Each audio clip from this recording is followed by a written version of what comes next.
ਸਤਿ ਸ਼੍ਰੀ ਅਕਾਲ। ਤੁਸੀਂ ਵੇਖ ਰਹੇ ਹੋ ਟੀਵੀ ਪੰਜਾਬ ਤੇ ਮੈਂ ਹਾਂ ਤੁਹਾਡੇ ਨਾਲ ਇੰਦਰਪ੍ਰੀਤ ਕੌਰ ਪੰਨੂ। ਲੈ ਕੇ ਹਾਜ਼ਰ ਹਾਂ ਪ੍ਰੋਗਰਾਮ ਕੈਨੇਡਾ ਨਾਓ, ਜਿੱਥੇ ਗੱਲਬਾਤ ਕੈਨੇਡਾ ਦੀਆਂ तमाम ਉਹਨਾਂ ਖਬਰਾਂ ਦੀ ਕਰਾਂਗੇ ਜਿਹੜੀਆਂ ਅੱਜ ਖਾਸ ਰਹੀਆਂ ਨੇ। ਇਹਨਾਂ ਖਬਰਾਂ ਦੇ ਉੱਪਰ ਵਿਚਾਰ ਚਰਚਾ ਕਰਾਂਗੇ ਆਪਣੇ ਸਹਿਯੋਗੀ ਮਨਦੀਪ ਸਿੰਘ ਟੁੱਟ ਦੇ ਨਾਲ। ਸੋ ਮਨਦੀਪ ਜੀ, ਸਭ ਤੋਂ ਪਹਿਲਾਂ ਬਹੁਤ-ਬਹੁਤ ਸਵਾਗਤ ਹੈ ਜੀ। बहुत बहुत धन्यवाद इंद्रप्रीत जी। ਜੀ। ਮਨਦੀਪ ਜੀ, ਕੈਨੇਡਾ ਦੇ ਵਿੱਚ ਜਿਹੜੀਆਂ ਫੈਡਰਲ ਚੋਣਾਂ ਹੋਈਆਂ, ਇਸ ਦੇ ਵਿੱਚ ਜਸਟਿਨ ਟਰੂਡੋ ਦੀ ਪਾਰਟੀ ਵੱਲੋਂ ਇੱਕ ਵਾਰ ਫਿਰ ਤੋਂ ਜਿੱਤ ਦਰਜ ਕਰਵਾਈ ਗਈ ਤੇ ਹੁਣ ਕੱਲ ਨੂੰ ਕੈਬਨਿਟ ਵੱਲੋਂ ਸਹੁੰ ਚੁੱਕੀ ਜਾਏਗੀ। ਸਭ ਤੋਂ ਪਹਿਲਾਂ ਇਸ ਦੇ ਬਾਰੇ ਤੁਹਾਡੇ ਤੋਂ ਜਾਣਕਾਰੀ ਅਸੀਂ ਹਾਸਲ ਕਰਨਾ ਚਾਹਾਂਗੇ। ਬਿਲਕੁਲ ਜੀ, ਕਿਉਂਕਿ ਜਿਹੜੀ ਸਤੰਬਰ ਦੇ ਵਿੱਚ ਚੋਣਾਂ ਹੋਈਆਂ ਸੀਗੀਆਂ 20 ਸਤੰਬਰ ਨੂੰ, ਉਹਦੇ ਵਿੱਚ ਸਭ ਤੋਂ ਵੱਡੀ ਪਾਰਟੀ ਜਿਹੜੀ ਬਣ ਕੇ ਉੱਭਰੀ ਸੀ ਉਹ ਲਿਬਰਲ ਪਾਰਟੀ ਉੱਭਰੀ ਸੀ, ਜਿਹਦੇ ਲੀਡਰ ਜਸਟਿਨ ਟਰੂਡੋ ਨੇ।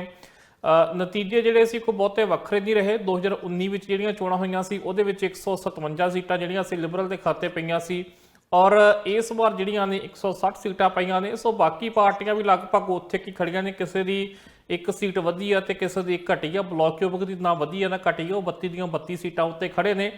ਸੋ ਲਗਭਗ ਤਸਵੀਰ ਜਿਹੜੀ ਆ ਉਹ ਉਹੋ ਜਿਹੀ ਆ, ਪਰ ਜਿਹੜੀ ਤਸਵੀਰ ਬਦਲਣੀ ਆ ਉਹ ਭਲਕੇ ਬਦਲ ਸਕਦੀ ਆ, ਕਿਉਂਕਿ ਭਲਕੇ ਕਾਫੀ ਜਿਹੜੇ ਕੈਬਨਿਟ ਦੇ ਵਿੱਚ ਜਿਹੜੇ ਫੇਰ ਬਦਲ ਆ ਉਹ ਹੋ ਸਕਦੇ ਨੇ। ਖੈਰ, ਉਹਦੇ ਬਾਰੇ ਤਰ੍ਹਾਂ ਦੀਆਂ ਚਰਚਾਵਾਂ ਚੱਲ ਰਹੀਆਂ ਨੇ, ਆਪਾਂ ਅੱਗੇ ਵੀ ਗੱਲ ਕਰਾਂਗੇ। ਪਰ ਇੱਕ ਚਰਚਾ ਇਹ ਸੀ ਕਿ ਸਮਾਂ ਜਿਹੜਾ ਕਾਫੀ ਲਾ ਦਿੱਤਾ ਜਸਟਿਨ ਟਰੂਡੋ ਹੋਣਾ ਨੇ ਜਿਹੜੀ ਕੈਬਨਿਟ ਬਣਾਉਣ ਦੇ ਵਿੱਚ ਔਰ ਸਹੁੰ ਚੁੱਕਣ ਦੇ ਵਿੱਚ। ਹਾਲਾਂਕਿ ਇਸ ਤੋਂ ਬਾਅਦ ਉਹਨਾਂ ਦਾ ਇੱਕ ਵਿਦੇਸ਼ੀ ਦੌਰਾ ਜਿਹੜਾ ਤਿਆਰ ਹੈ, G20 ਦੇਸ਼ਾਂ ਦੀ ਮੀਟਿੰਗ ਹੋ ਰਹੀ ਆ ਇਸੇ ਹਫ਼ਤੇ ਦੇ ਅਖੀਰ ਵਿੱਚ, ਉਹਨਾਂ ਨੇ ਉੱਧਰ ਨੂੰ ਨਿਕਲਣਾ ਆ। ਪਰ ਕੱਲ੍ਹ ਨੂੰ ਜਿਹੜਾ ਵਾ ਅਖੀਰ ਸਹੁੰ ਚੁੱਕੀ ਜਾਵੇਗੀ। ਜਿਹੜਾ ਗਵਰਨਰ ਜਨਰਲ ਦਾ ਘਰ ਆ ਉੱਥੇ ਸਾਰਾ ਜਿਹੜਾ ਪ੍ਰੋਗਰਾਮ ਹੋਵੇਗਾ, ਔਰ ਉੱਥੇ ਜਿਹੜਾ ਵਾ ਜਸਟਿਨ ਟਰੂਡੋ ਜਿਹੜੇ ਸਵੇਰ ਨੂੰ ਪਹੁੰਚਣਗੇ, ਨਾਲ ਉਹਨਾਂ ਦੇ ਮੰਤਰੀ ਮੰਡਲ ਦੇ ਵਿੱਚ ਜਿਹੜੇ ਲੋਕ ਸ਼ਾਮਲ ਹੋਣਗੇ ਉਹ ਪਹੁੰਚਣਗੇ। ਉੱਥੇ ਫਿਰ ਖੁਲਾਸਾ ਹੋਵੇਗਾ ਕਿ ਕੌਣ ਜਿਹੜਾ ਵਾ ਕੀ ਜਿਹੜਾ ਉੱਥੇ ਬਣੇਗਾ, ਕਿਹੜਾ ਮੰਤਰੀ ਹੋਵੇਗਾ, ਕਿਹਦੇ ਕੋਲ ਕਿਹੜਾ ਵਿਭਾਗ ਹੋਵੇਗਾ। ਪਰ ਇੰਨਾ ਜ਼ਰੂਰ ਹੈ ਕਿ ਕੱਲ੍ਹ ਨੂੰ ਲੈ ਕੇ ਬੜੀ ਦਿਲਚਸਪੀ ਬਣੀ ਹੋਈ ਆ, ਔਰ ਇਹ ਆ ਕਿ ਹੁਣ ਆਖਰਕਾਰ ਜਿਹੜੀ ਆ ਸਰਕਾਰ ਸਹੁੰ ਚੁੱਕਣ ਜਾ ਰਹੀ ਆ, ਜਿਸ ਤੋਂ ਬਾਅਦ ਮੈਨੂੰ ਲੱਗਦਾ ਕਿ ਬਹੁਤ ਸਾਰੇ ਕੰਮ ਜਿਹੜੇ ਰੁਕੇ ਹੋਏ ਸੀਗੇ, ਜਿਵੇਂ ਅਸੀਂ ਇਮੀਗ੍ਰੇਸ਼ਨ ਸੰਬੰਧੀ ਚਰਚਾ ਕੀਤੀ ਸੀਗੀ, ਕਿਉਂਕਿ ਹਾਲੇ ਬਹੁਤਾ ਕਲੀਅਰ ਨਹੀਂਗਾ ਕਿ ਕਿਉਂਕਿ ਪਿਛਲੀ ਵਾਰ ਜਿਹੜੇ ਇਮੀਗ੍ਰੇਸ਼ਨ ਮੰਤਰੀ ਸੀ ਉਹ ਬਦਲ ਦਿੱਤੇ ਗਏ ਸੀ ਜਦੋਂ ਨਵੀਂ ਸਰਕਾਰ ਬਣੀ ਸੀ। ਸੋ ਪਿਛਲੇ 2 ਸਾਲਾਂ ਤੋਂ ਜਿਹੜੇ ਮਾਰਕੋ ਮੈਡੀਸੀਨੋ ਆ ਉਹ ਇਸ ਵਕਤ ਇਮੀਗ੍ਰੇਸ਼ਨ ਮੰਤਰੀ ਨੇ। ਸੋ ਹੁਣ ਕੱਲ੍ਹ ਨੂੰ ਪਤਾ ਲੱਗੇਗਾ ਕਿ ਉਹ ਮਹਿਕਮਾ ਉਹਨਾਂ ਕੋਲ ਰਹਿੰਦਾ ਆ ਜਾਂ ਬਦਲਿਆ ਜਾਂਦਾ ਆ। ਪਰ ਇੰਨਾ ਜ਼ਰੂਰ ਆ ਕਿ ਸਰਕਾਰ ਜਿਹੜੀ ਆ ਕੱਲ੍ਹ ਤੋਂ ਬਾਅਦ ਆਪਣਾ ਖੁੱਲ੍ਹ ਕੇ ਕੰਮ ਕਰਨਾ ਸ਼ੁਰੂ ਕਰੇਗੀ, ਕਿਉਂਕਿ ਕੱਲ੍ਹ ਨੂੰ ਸਹੁੰ ਚੁੱਕ ਲੈਣੀ ਆ। ਪਰ ਉਹਨਾਂ ਵੀ ਖੁੱਲ੍ਹ ਕੇ ਨਹੀਂ ਕਰ ਸਕਦੀ, ਕਿਉਂਕਿ ਮਿਨੋਰਟੀ ਗਵਰਨਮੈਂਟ ਆ, ਮੈਜੋਰਟੀ ਤੋਂ ਸਰਕਾਰ ਖੁੱਸ ਗਈ ਆ। ਪਰ ਕੱਲ੍ਹ ਨੂੰ ਸਹੁੰ ਚੁੱਕਣ ਜਾ ਰਹੀ ਆ ਜੀ। ਜੀ, ਸੋ ਮਨਦੀਪ ਜੀ, ਇਸ ਨੂੰ ਲੈ ਕੇ ਕਿਸ ਤਰ੍ਹਾਂ ਦੀਆਂ ਚਰਚਾ ਚੱਲ ਰਹੀ ਹੈ? ਕੀ ਲੱਗਦਾ ਹੈ ਕਿ ਕਿਹਦੇ ਵੱਲੋਂ ਸਹੁੰ ਚੁੱਕੀ ਜਾ ਰਹੀ ਹੈ? ਪਹਿਲਾਂ ਵੀ ਇਸ ਪ੍ਰੋਗਰਾਮ ਦੇ ਵਿੱਚ ਇਸ ਤਰ੍ਹਾਂ ਦਾ ਅਸੀਂ ਜ਼ਿਕਰ ਕਰਦੇ ਰਹੇ ਹਾਂ, ਪਰ ਇਸ ਜੋ ਕੈਬਨਿਟ ਵੱਲੋਂ ਕੱਲ ਨੂੰ ਸਹੁੰ ਚੁੱਕੀ ਜਾਣੀ ਹੈ, ਇਸ ਤੋਂ ਪਹਿਲਾਂ ਕਿਸ ਤਰ੍ਹਾਂ ਦੀ ਚਰਚਾ ਹੋ ਰਹੀ ਹੈ? ਚਰਚਾ ਤੇ ਇਹੀ ਹੋ ਰਹੀ ਹੈ ਜੀ ਕਿ ਇਸ ਵਾਰ ਜਿਹੜੇ ਜਸਟਿਨ ਟਰੂਡੋ ਵੱਡੇ ਫੇਰ ਬਦਲ ਜਿਹੜੇ ਉਹ ਕਰ ਸਕਦੇ ਆ। ਸਭ ਤੋਂ ਪਹਿਲਾਂ ਜਿਹੜੀਆਂ ਚੀਜ਼ਾਂ ਤੈਅ ਨੇ, ਕਿਉਂਕਿ ਇਹ ਜ਼ਰੂਰ ਕਿਹਾ ਗਿਆ ਕਿ ਜਿਹੜੀ ਜੈਂਡਰ ਇਕੁਐਲਿਟੀ ਆ ਉਹ ਇਸ ਕੈਬਨਿਟ ਦੇ ਵਿੱਚ ਹੋਊਗੀ, ਭਾਵ ਕਿ ਜਿੰਨੇ ਮੇਲ ਜਿਹੜੇ ਮਿਨਿਸਟਰ ਹੋਣਗੇ ਉਨੀਆਂ ਹੀ ਫੀਮੇਲ ਜਿਹੜੇ ਮਿਨਿਸਟਰ ਹੈ ਇਸ ਕੈਬਨਿਟ ਦੇ ਵਿੱਚ ਹੋਣਗੇ। ਸੋ ਇਹਦੇ ਨਾਲ ਇਹ ਵੀ ਆ ਕਿ ਜਿਹੜੀਆਂ 3 ਫੀਮੇਲ ਮਿਨਿਸਟਰ ਸੀਗੀਆਂ, ਜਿਹਦੇ ਵਿੱਚੋਂ ਇੱਕ ਇਹੋ ਜਿਹੀ ਸੀ ਜਿਹਨੇ ਦੁਬਾਰਾ ਚੋਣ ਨਹੀਂ ਲੜੀ, ਔਰ ਕੁਝ ਜਿਹਨਾਂ ਨੂੰ ਹਾਰ ਦਾ ਮੂੰਹ ਦੇਖਣਾ ਪਿਆ। ਸੋ ਉਹਨਾਂ ਦੀ ਥਾਂ ਤੇ ਜਿਹੜਾ ਵਾ 3 ਹੋਰ ਮਹਿਲਾਵਾਂ ਨੂੰ ਮੰਤਰੀ ਬਣਾਇਆ ਜਾਵੇਗਾ। ਉਹ ਕੌਣ ਹੋਣਗੀਆਂ, ਇਹਦੇ ਉੱਤੇ ਵੀ ਚਰਚਾ ਰਹੇਗੀ। ਇਹਦੇ ਨਾਲ ਅੱਜ ਵੀ ਇਹੀ ਗੱਲ ਕੀਤੀ ਜਾ ਰਹੀ ਹੈ ਕਿ ਜਸਟਿਨ ਟਰੂਡੋ ਹੋਣਾ ਉੱਤੇ ਇੱਕ ਦਬਾਅ ਆ ਕਿ ਜਿਹੜੇ ਹਰਜੀਤ ਸੱਜਣ ਨੇ ਉਹਨਾਂ ਦਾ ਮਹਿਕਮਾ ਜਿਹੜਾ ਵਾ ਉਹ ਬਦਲਿਆ ਜਾਵੇ, ਕਿਉਂਕਿ ਜਿਹੜਾ ਪਿਛਲੀ ਵਾਰ ਇੱਕ ਮਾਮਲਾ ਨਿਕਲ ਕੇ ਸਾਹਮਣੇ ਆਇਆ ਸੀ, ਜਿਹਦੇ ਵਿੱਚ ਹਾਲਾਂਕਿ ਹਰਜੀਤ ਸੱਜਣ ਹੋਣਾ ਨੇ ਕਿਹਾ ਸੀ ਕਿ ਉਹਨਾਂ ਨੇ ਬਿਲਕੁਲ ਠੀਕ ਕੰਮ ਕੀਤਾ ਆ। ਜਸਟਿਨ ਟਰੂਡੋ ਵੀ ਉਹਨਾਂ ਦੇ ਹੱਕ ਵਿੱਚ ਡਟ ਕੇ ਖੜੇ ਸੀ, ਉਹਨਾਂ ਦੀਆਂ ਪਿਛਲੀਆਂ ਸੇਵਾਵਾਂ ਨੂੰ ਜਿਹੜਾ ਸੀ ਉਹ ਯਾਦ ਕੀਤਾ ਸੀ, ਔਰ ਇਹ ਦੋਸ਼ ਲਾਇਆ ਸੀ ਕਿ ਜਾਣਬੁੱਝ ਕੇ ਵਿਰੋਧੀ ਧਿਰਾਂ ਵੱਲੋਂ ਹਰਜੀਤ ਸੱਜਣ ਜਿਹੜਾ ਟਾਰਗੇਟ ਕੀਤਾ ਜਾ ਰਿਹਾ। ਪਰ ਨਾਲ ਇਹ ਵੀ ਮੰਨਿਆ ਜਾ ਰਿਹਾ ਕਿ ਪਾਰਟੀ ਅੰਦਰ ਸ਼ਾਇਦ ਕੋਈ ਇਸ ਤਰ੍ਹਾਂ ਦਾ ਦਬਾਅ ਵੀ ਹੋ ਸਕਦਾ ਆ। ਸੋ ਸਭ ਤੋਂ ਵੱਧ ਦਿਲਚਸਪੀ ਜਿਹੜੀ ਰਹੇਗੀ ਕੱਲ੍ਹ ਇਹੀ ਰਹੇਗੀ ਕਿ ਹਰਜੀਤ ਸੱਜਣ ਉੱਥੇ ਪਹੁੰਚਦੇ ਨੇ, ਔਰ ਜੇਕਰ ਪਹੁੰਚਦੇ ਨੇ ਤਾਂ ਫਿਰ ਉਹਨਾਂ ਨੂੰ ਉਹੀ ਆਪਣਾ ਵਿਭਾਗ ਮਿਲਦਾ, ਤੀਜੀ ਵਾਰ ਫਿਰ ਉਹ ਕੈਨੇਡਾ ਦੇ ਰੱਖਿਆ ਮੰਤਰੀ ਬਣਦੇ ਆ, ਜਾਂ ਫਿਰ ਉਹਨਾਂ ਨੂੰ ਕੋਈ ਹੋਰ ਪੋਰਟਫੋਲੀਓ ਦਿੱਤਾ ਜਾਂਦਾ। ਇਹਦੇ ਉੱਤੇ ਵੀ ਸਭ ਦੀ ਨਜ਼ਰ ਜਿਹੜੀ ਆ ਉਹ ਰਹੇਗੀ। ਮੇਰੇ ਖਿਆਲ ਨਾਲ ਕੱਲ੍ਹ ਦੀ ਵੱਡੀ ਖਬਰ ਵੀ ਜਿਹੜੀ ਇਹ ਬਣੇਗੀ। ਇਹਦੇ ਨਾਲ ਹੀ ਜਿਹੜਾ ਵਾ ਹੋਰ ਕੌਣ ਜਿਹੜਾ ਮੰਤਰੀ ਬਣੇਗਾ, ਕਿਉਂਕਿ ਸਭ ਦੇ ਉੱਤੇ ਨਜ਼ਰ ਆਉਂਦੇ। ਹਾਲਾਂਕਿ ਹਾਲੇ ਤੱਕ ਕੋਈ ਗੱਲ ਨਿਕਲ ਕੇ ਬਾਹਰ ਨਹੀਂ ਆਈ ਆ, ਕੋਈ ਵੀ ਖਬਰ ਜਿਹੜੀ ਉਹ ਲੀਕ ਨਹੀਂ ਹੋਈ ਆ ਸਰਕਾਰ ਦੇ ਅੰਦਰੋਂ ਕਿ ਕਿਹੜੇ ਨਾਵਾਂ ਤੇ ਸਹਿਮਤੀ ਬਣੀ ਆ, ਕਿਉਂਕਿ ਹੁਣ ਤਾਂ ਸਿਰਫ ਕੱਲ ਦਾ ਦਿਨ ਆ, ਸਵੇਰ ਨੂੰ ਈਵੈਂਟ ਹੋਣਾ ਆ। ਇਸ ਗੱਲ 'ਚ ਕੋਈ ਸ਼ੱਕ ਨਹੀਂ ਆ ਕਿ ਸਹਿਮਤੀ ਜਿਹੜੀ ਉਹ ਬਣ ਗਈ ਹੋਣੀ ਆ, ਲਿਸਟਾਂ ਤਿਆਰ ਹੋ ਗਈਆਂ ਹੋਣਗੀਆਂ ਕਿ ਇਹ ਮੰਤਰੀ ਬਣ ਜਾ ਰਹੇ ਨੇ, ਉਹਨਾਂ ਨੂੰ ਸੁਨੇਹੇ ਵੀ ਲੱਗੇ ਹੋਣਗੇ। ਔਰ ਹੁਣ ਮੀਡੀਆ ਵੱਲੋਂ ਇਹ ਨਜ਼ਰ ਰੱਖੀ ਜਾ ਰਹੀ ਹੈ ਕਿ ਕਿਹੜੇ ਉਹ MP ਆ ਜਿਹੜੇ ਓਟਵਾ ਪਹੁੰਚ ਰਹੇ ਨੇ, ਜਿੱਥੇ ਸਾਰੀ ਸੈਰਮਨੀ ਹੋਣੀ ਆ। ਹੋ ਸਕਦਾ ਕਹਿੰਦੇ ਵੀ ਅਸੀਂ ਉੱਥੇ ਅੰਦਾਜ਼ਾ ਲਾ ਲਈਏ ਵੀ ਇਹ ਵੀ ਮੰਤਰੀ ਬਣਨ ਜਾ ਰਿਹਾ, ਇਹ ਵੀ ਮੰਤਰੀ ਬਣਨ ਜਾ ਰਿਹਾ। ਪਰ ਜੇ ਅਸੀਂ ਪੰਜਾਬੀ ਭਾਈਚਾਰੇ ਵਿੱਚੋਂ ਦੇਖੀਏ ਤਾਂ ਨਜ਼ਰ ਆ ਬਹੁਤ ਸਾਰੇ ਜਿਹੜੇ MP ਆ ਉਹਨਾਂ ਤੇ ਹੋਣਗੀਆਂ, ਜਿਨ੍ਹਾਂ ਵਿੱਚੋਂ ਇੱਕ ਜਿਹੜੇ ਅਲਬਰਟਾ ਚੋਂ ਪਹਿਲੀ ਵਾਰ ਜਿੱਤੇ ਨੇ ਜਾਰਜ ਚਾਹਲ, ਉਹਨਾਂ ਤੇ ਨਜ਼ਰ ਹੋਵੇਗੀ, ਕਿਉਂਕਿ ਉੱਥੋਂ ਸਿਰਫ 2 MP ਬਣੇ ਨੇ। ਔਰ ਜਸਟਿਨ ਟਰੂਡੋ ਉਹਨਾਂ ਨੇ ਕਿਹਾ ਕਿ ਅਸੀਂ ਹਰ ਸੂਬੇ ਨੂੰ ਜਿਹੜੀ ਆ ਨੁਮਾਇੰਦਗੀ ਦੇਣੀ ਆ ਸਰਕਾਰ ਦੇ ਵਿੱਚ।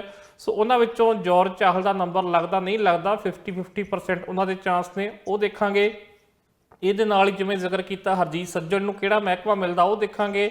ਔਰ ਫਿਰ ਬਰੈਂਪਟਨ ਵਾਲੇ ਪਾਸਿਓਂ ਖਾਸ ਕਰਕੇ ਪੀਲ ਰੀਜਨ ਤੋਂ ਨਵਦੀਪ ਬੈਂਸ ਜਿਹੜੇ ਐਤਕੀ ਉੱਥੇ ਹੈ ਨਹੀਂਗੇ, ਸੋ ਉੱਥੋਂ ਕੋਈ ਨਵੇਂ ਚਿਹਰੇ ਜਿਹੜੇ ਆ ਚੁਣੇ ਜਾ ਸਕਦੇ ਆ, ਜਿਹਦੇ ਵਿੱਚ ਰੂਬੀ ਸੋਹਤਾ ਉਹਨਾਂ ਦੀ ਗੱਲ ਕੀਤੀ ਜਾ ਸਕਦੀ ਆ, ਸੋਨੀਆ ਸਿੱਧੂ ਜਾਂ ਫਿਰ ਮਨਿੰਦਰ ਸਿੱਧੂ ਵੀ ਉੱਥੇ ਹੈਗੇ ਨੇ।